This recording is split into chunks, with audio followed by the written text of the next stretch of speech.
Bismillahirrahmanirrahim. Assalamualaikum warahmatullahi wabarakatuh. Pada pertemuan hari ini, izinkan untuk mempresentasikan hasil diskusi kerja kelompok kami. Sebelumnya, izinkan saya memperkenalkan anggota kelompok 2. Dimulai dari saya, Dimas Arianto dengan NIM 0902022106. Yang kedua, Farafina Masayu Azhara dengan NIM 0902022107. Yang ketiga, Nur Azizatul Khairiyah dengan NIM 0901022112. Yang keempat, Octavia Putri Anggraini dengan NIM 0901022113. Topik pembahasan pada presentasi hari ini adalah analisis faktor harga rumah di Paris dengan menggunakan regresi linear berganda. Untuk pembahasan pertama akan disampaikan oleh saya sendiri. Rumah.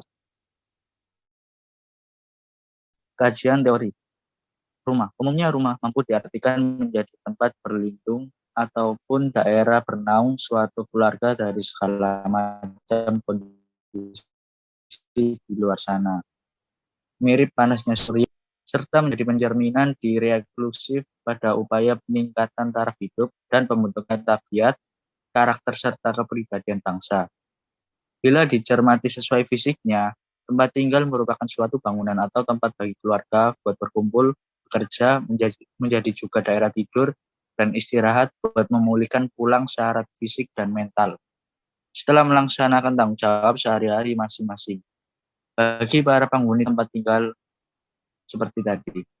Untuk analisis datanya, analisis data yang digunakan dalam penelitian ini yaitu regresi linear berganda. Model ini dipilih buat mengetahui seberapa besar jalannya variabel bebas terhadap variabel terikat, baik secara parsial maupun bersama-sama. Sebelum model regresi digunakan buat menguji hipotesis, maka terlebih dahulu dilakukan. Lalu ada regresi linear berganda.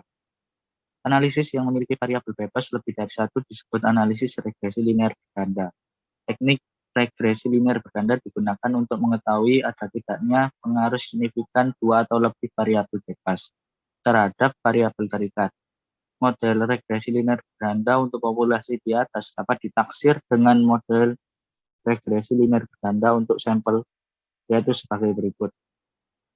Dengan Y, nilai penduga bagi variabel Z, variabel BO sama dengan dugaan bagi parameter konstanta B1, B2, BK sama dengan dugaan bagi parameter konstanta B1, B2 sampai dengan BK. Selanjutnya,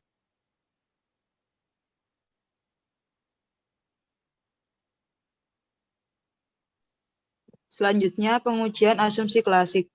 Dalam penelitian ini, uji asumsi klasik yang dilakukan adalah pertama, uji normalitas. Uji normalitas untuk menguji apakah nilai residual terdistribusi secara normal atau tidak. Cara untuk mendeteksi dengan melihat penyebaran data pada sumber diagonal pada grafik normal P sampai P, plot of regression standard sebagai dasar pengambilan keputusannya. Jika menyebar sekitar garis dan mengikuti garis diagonal, maka model regresi tersebut telah normal dan layak dipakai untuk memprediksi variabel bebas dan sebaliknya. Dengan hipotesis sebagai berikut. H0 sama dengan jika nilai signifikansi lebih besar dari 0,05, maka data berdistribusi normal. H1 jika nilai signifikansi lebih kecil dari 0,05, maka data tidak berdistribusi normal. Tujuan uji normalitas adalah untuk menguji apakah dalam sebuah model regresi, variabel terikat dan variabel bebas atau keduanya mempunyai distribusi normal ataukah tidak. Model regresi yang baik adalah distribusi data normal atau mendekati normal.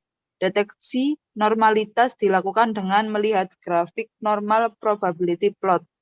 Yang kedua yaitu uji multikolinearitas. Uji multikolinearitas digunakan buat mengetahui terdapat atau tidak penyimpangan perkiraan klasik multikolinearitas, yaitu adanya hubungan linier antar variabel bebas pada model regresi dengan hipotesis sebagai berikut.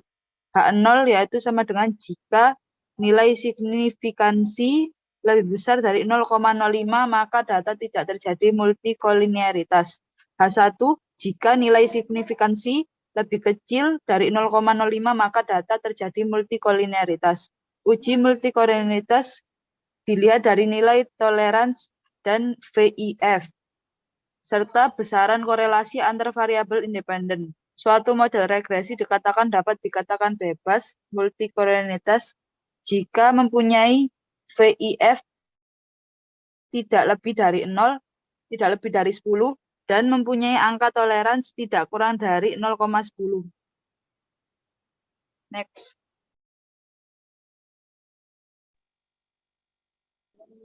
Yang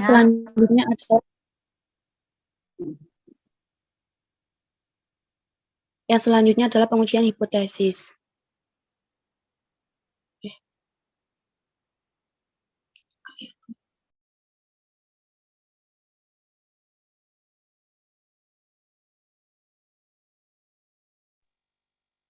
Selanjutnya adalah uji autokorelasi.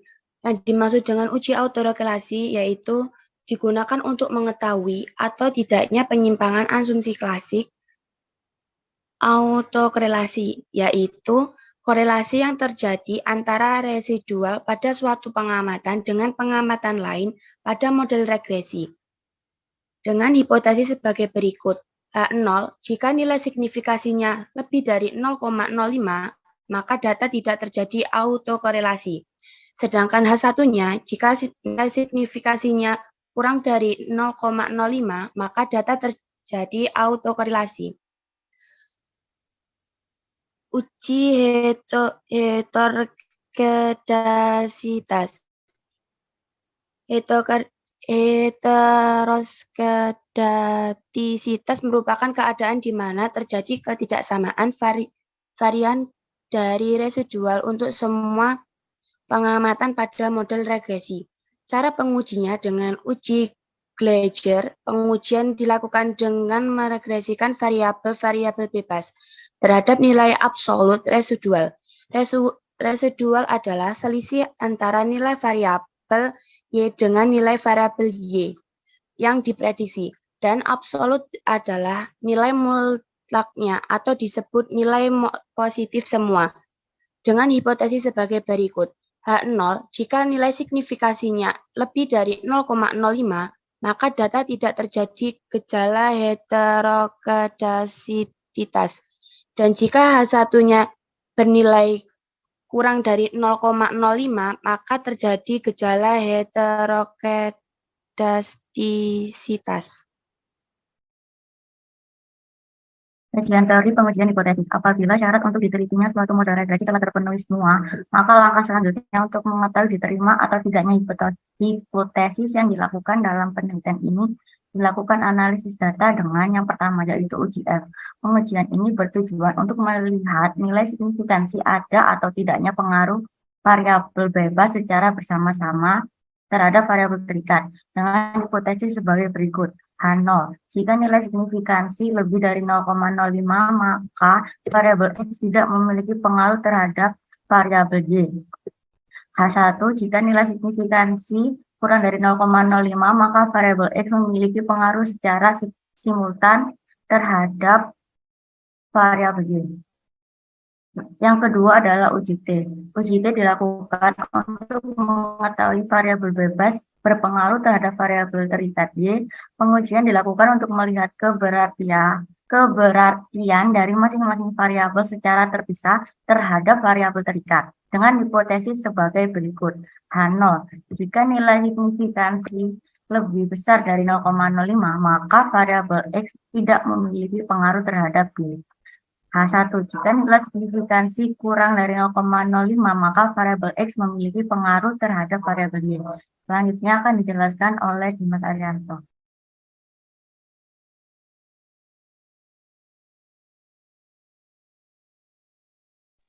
Selanjutnya adalah metode penelitian. Metode yang digunakan dalam penelitian adalah regresi linear berganda dan data diambil dari Kaggle. Jenis data ini adalah data kuantitatif, data yang berbentuk angka dan dapat itu Hashiyat sebagai variabel X2, Hashfrom protector sebagai variabel X3, Hashqueryroom sebagai variabel X4, Hashpool sebagai variabel X5, dan price sebagai variabel Y. Dalam rentang waktu tahun 1990 sampai dengan 2021. Langkah-langkah yang harus dilakukan untuk melakukan penelitian adalah yang pertama, penentuan kebutuhan hardware dan software atau kebutuhan package. Yang kedua, memanggil dataset. Yang ketiga, data cleaning. Yang keempat, menentukan dan membagi data training sebanyak 80% dan data testing sebanyak 20%. Dan yang terakhir, setelah hal tersebut dilakukan, baru bisa mengetahui prediksi harga rumah menggunakan akurasi dan spesifikasi yang tersedia. Lebih jelasnya, terdapat flow chart di samping kiri kita. Selanjutnya,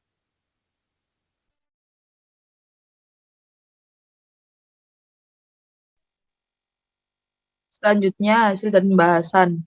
Pada pendugaan parameter regresi, dapat dilihat dari tabel 1 uji regresi, yaitu estimate dari intercept min 41684102, Hashiyard 663186, Hashpool 1215430, MIT 22377, Hashqueryroom 2000276, Hashstorm Protector min 238033. Dari output di samping menunjukkan bahwa Y min sama dengan min 41684102 plus 663186 X1 plus 1215430 X2 plus 22377 X3 plus 200276 X4 min 238033 X5. Dapat disimpulkan bahwa jika variabel X1 Hashiyard, X2 Hashpool, X3 MIT, X4 Hashqueryroom, X5 Hashstorm Protector konstan, maka nilai variabel Y price akan berubah menjadi sebesar min 41684102. Lalu jika variabel X1 Hashiyard, X2 Hashpool, X3 MIT, X4 Hashqueryroom, X5 Hashstorm Protector berubah menjadi 1, maka variabel Y price akan berubah sebesar 663186 X1 plus 1215430 X2 plus 22377 X3 plus 200276 X4 min 238033 X5 sama dengan 1863236. Next.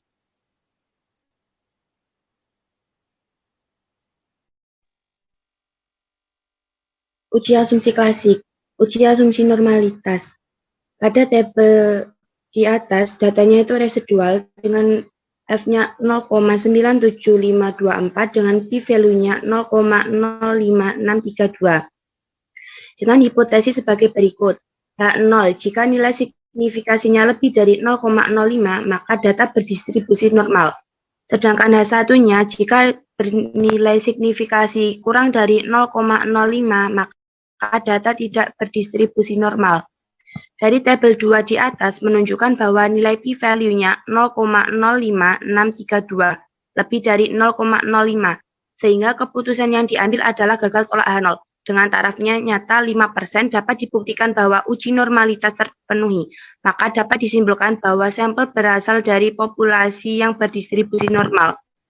Uji asumsi multikolinearitas.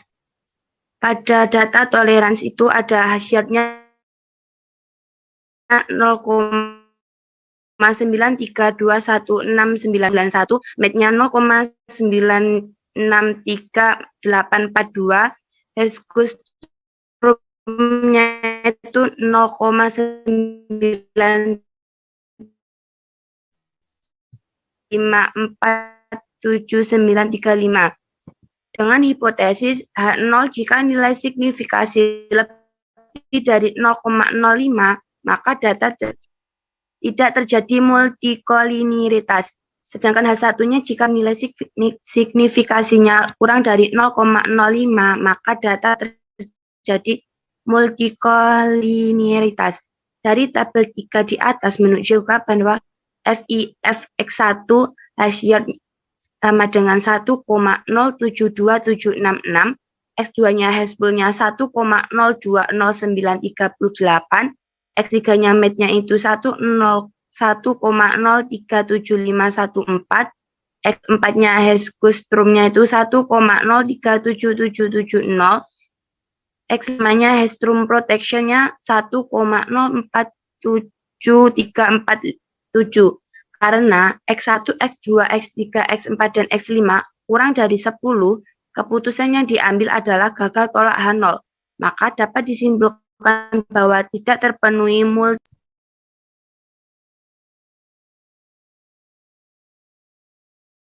Lalu uji asumsi klasik yang ketiga adalah uji autokorelasi.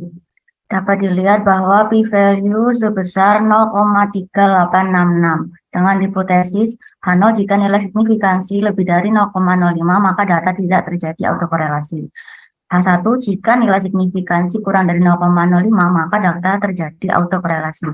Dari tabel 4 di atas menunjukkan bahwa nilai p-value sebesar 0,3866 lebih dari 0,05 sehingga keputusan yang diambil adalah gagal tolak H0. Dengan taraf nyata 5% dapat dibuktikan bahwa uji autokorelasi terpenuhi, maka dapat disimpulkan bahwa tidak terjadi autokorelasi. Lalu uji asumsi klasik yang keempat adalah uji heteroskedastisitas dengan p-value sebesar 0,09646 dengan hipotesis sebagai berikut. H0 jika nilai signifikansi lebih besar daripada 0,05 maka data tidak terjadi gejala heteroskedastisitas. H1 jika nilai signifikansi kurang dari 0,05 maka data terjadi gejala heteroskedastisitas. Dari tabel 5 di atas menunjukkan bahwa nilai p-value sebesar 0,09646 lebih besar daripada 0,05 sehingga keputusan yang diambil adalah gagal tolak H0. Dengan taraf nyata 5% dapat dibuktikan bahwa uji heteroskedastisitas terpenuhi. Maka dapat disimpulkan bahwa ragam pada model regresi linier memiliki nilai yang sama. Selanjutnya akan dijelaskan oleh Dimas Arianto. Ini adalah uji hipotesis dengan uji F atau uji stimulan. Didapatkan p-value sama dengan 0,0408 dengan hipotesis sebagai berikut. H0 jika nilai signifikan lebih dari 0,05 maka variabel X tidak memiliki pengaruh secara simultan terhadap variabel Y. H1 jika nilai signifikan kurang dari 0,05 maka variabel X memiliki pengaruh secara simultan terhadap variabel Y. Dari tabel 1 di atas menunjukkan bahwa nilai p-value 0,04085 kurang dari 0,05 sehingga keputusan yang diambil adalah tolak H0. Dengan taraf nyata 5% dapat dibuktikan bahwa variabel X1, X2, X3, X4, X5 secara simultan atau bersama-sama berpengaruh terhadap variabel Y atau price. Dan ada uji T atau uji parsial dengan menguji X1 terhadap variabel Y. Dengan p-value didapat adalah 0,2278 dengan hipotesis sebagai berikut. H0 jika nilai signifikan lebih dari 0,05 maka variabel X tidak memiliki pengaruh terhadap variabel Y. H1 jika nilai signifikan kurang dari 0,05 maka variabel X memiliki pengaruh terhadap variabel Y. Dari tabel di atas menunjukkan bahwa nilai p-value 0,2275 lebih dari 0,05 sehingga keputusan yang diambil adalah gagal tolak H0. Dengan taraf nyata 5% maka dapat disimpulkan bahwa variabel X1 tidak memiliki pengaruh terhadap variabel Y.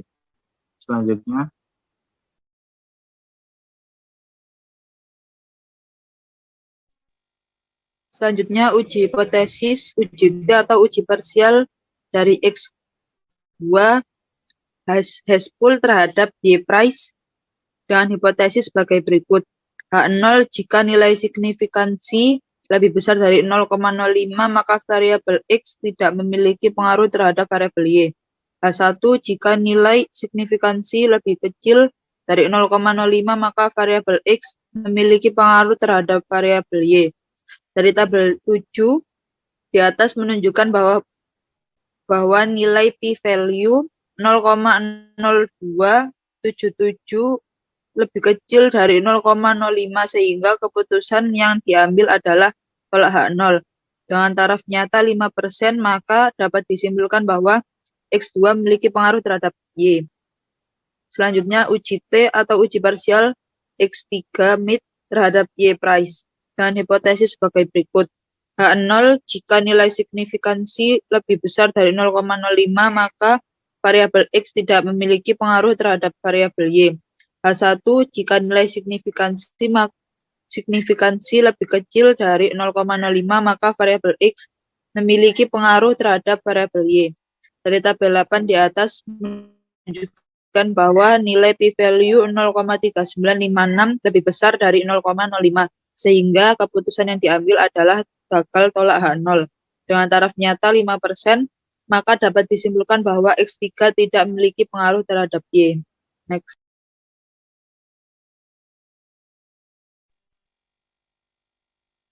Uji hipotesis selanjutnya adalah uji T atau uji parsial. Uji X4 Ekostrom terhadap Y.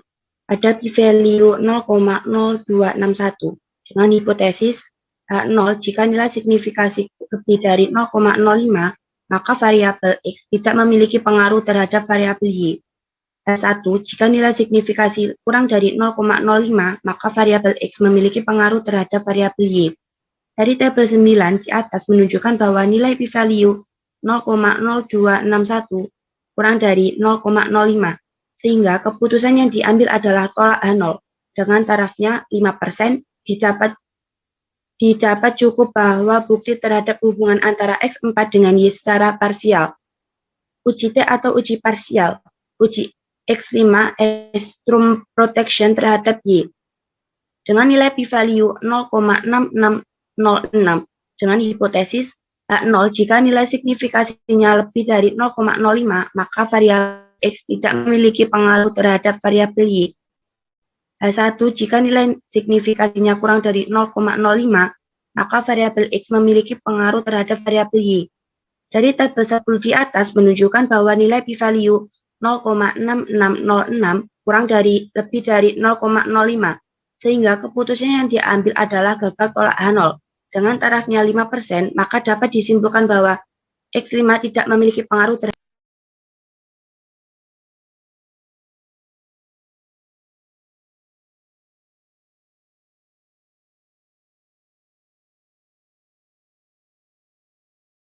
Selanjutnya yaitu simpulan. Dari penelitian dataset 100 sampel data dengan 6 variabel dapat diketahui dalam uji T bahwa faktor-faktor yang mempengaruhi variabel dependent yaitu variabel X, yakni hash classroom, hash dan hash pool. Selanjutnya, pengolahan data yang dilakukan menggunakan algoritma regresi linear berganda dengan akurasi terbaik dengan menggunakan dataset untuk training sebesar 80% dan menggunakan data testing sebesar 20%, menghasilkan tingkat akurasi prediksi sebesar 0,1143 atau sebesar 11%.